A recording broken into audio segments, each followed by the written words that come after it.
Assalamualaikum warahmatullahi wabarakatuh. Selamat datang di Rumah Belajar Indonesia. Perkenalkan, nama saya Imtiaz Humaira Ramadhani.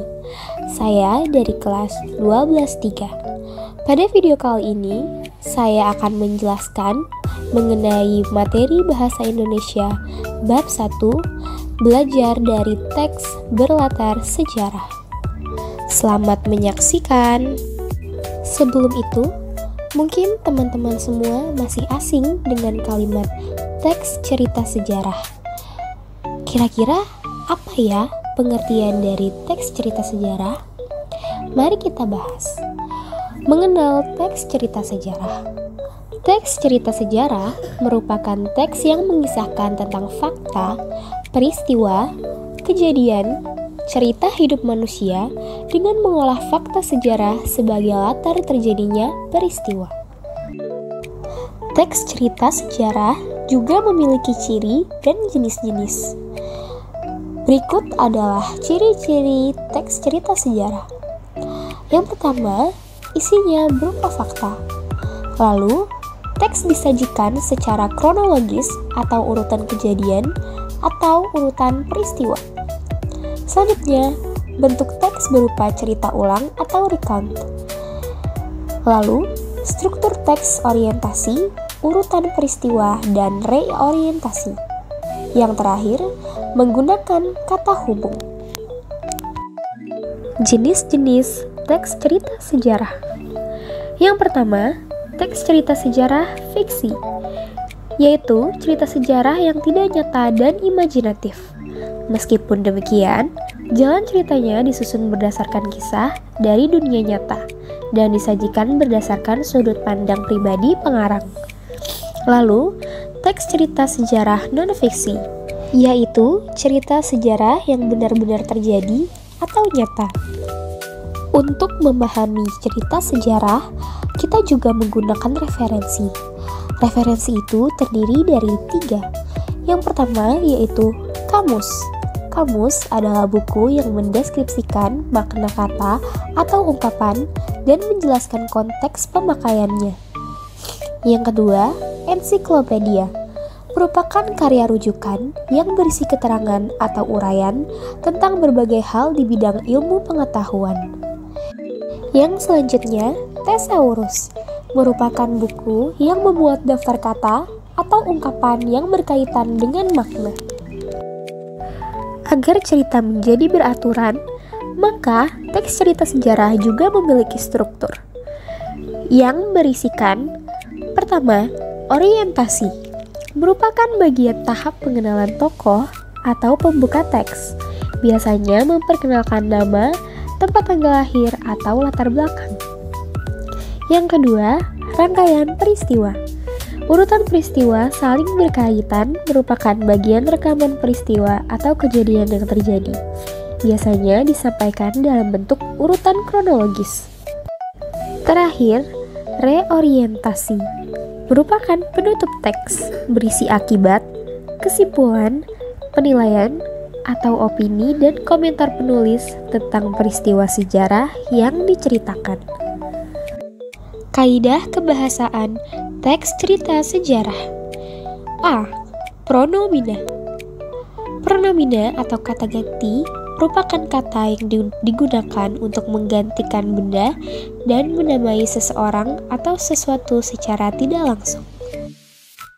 Verba material menggunakan verba material untuk menunjukkan aktivitas fisik atau perbuatan nyata yang dilakukan oleh partisipan.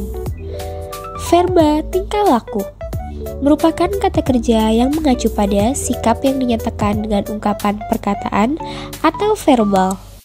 Selanjutnya, kata yang menunjukkan kejadian atau peristiwa, waktu, dan tempat. Keterangan waktu lampau. Keterangan waktu lampau yaitu keterangan waktu yang menyatakan waktu yang sudah lalu atau sudah terlewat. Kata sambung atau konjungsi temporal. Konjungsi atau kata sambung temporal untuk menyusun urutan peristiwa yang diceritakan.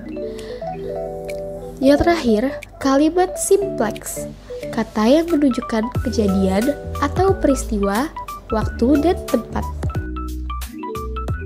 Kata umum dan kata khusus dalam cerita sejarah. Kata umum merupakan kata yang memiliki makna luas dan bersifat tidak spesifik. Misalnya kata ibadah. Kata ibadah termasuk kata umum atau hipedim karena memiliki makna luas, yaitu perbuatan untuk menyatakan bakti kepada Tuhan. Kata khusus merupakan kata yang memiliki makna khusus dan bersifat spesifik.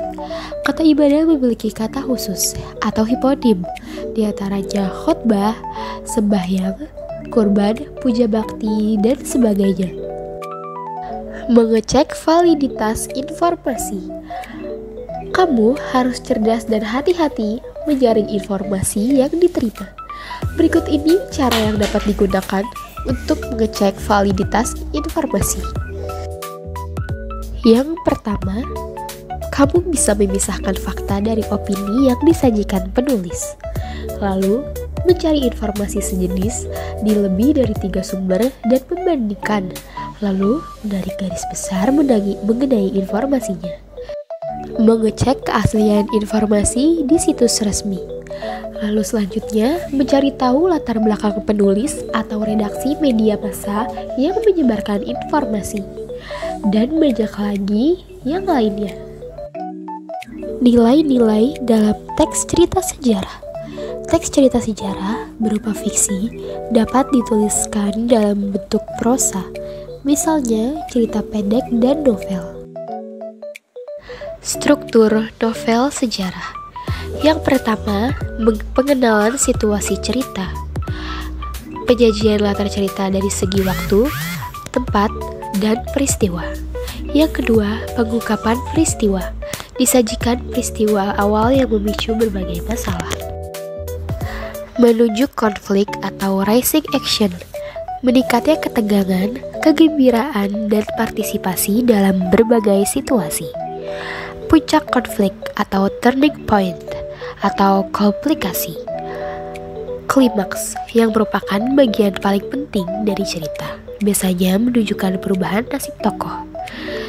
Yang selanjutnya, penyelesaian atau evaluasi atau resolusi, berisi penilaian tentang sikap dan nasib tokoh. Koda, bagian akhir berupa simpulan yang bersifat opsional, dapat diadakan maupun tidak. Membuat sinopsis cerpen. 1. Cermati membaca cerpen sambil mencatat pesan, hal-hal penting dan unsur-unsur intrinsiknya. Yang kedua, menuliskan gagasan utama, pesan, dan hal menarik sesuai alur cerpen. Ketiga, menuliskan sinopsis yang ringkas, padat, dan jelas. Terakhir, menyuntik sinopsis.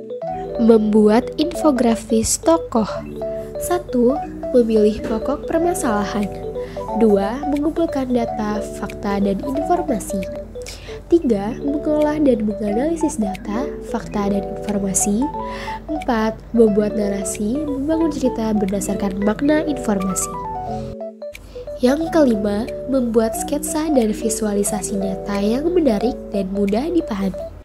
Membuat tata letak infografis yang rapih dan menambahkan elemen-elemen lain agar infografis menjadi lebih menarik. Sekian pembahasan materi teks cerita berlatar sejarah. Semoga bermanfaat. Terima kasih. Wassalamualaikum warahmatullahi wabarakatuh.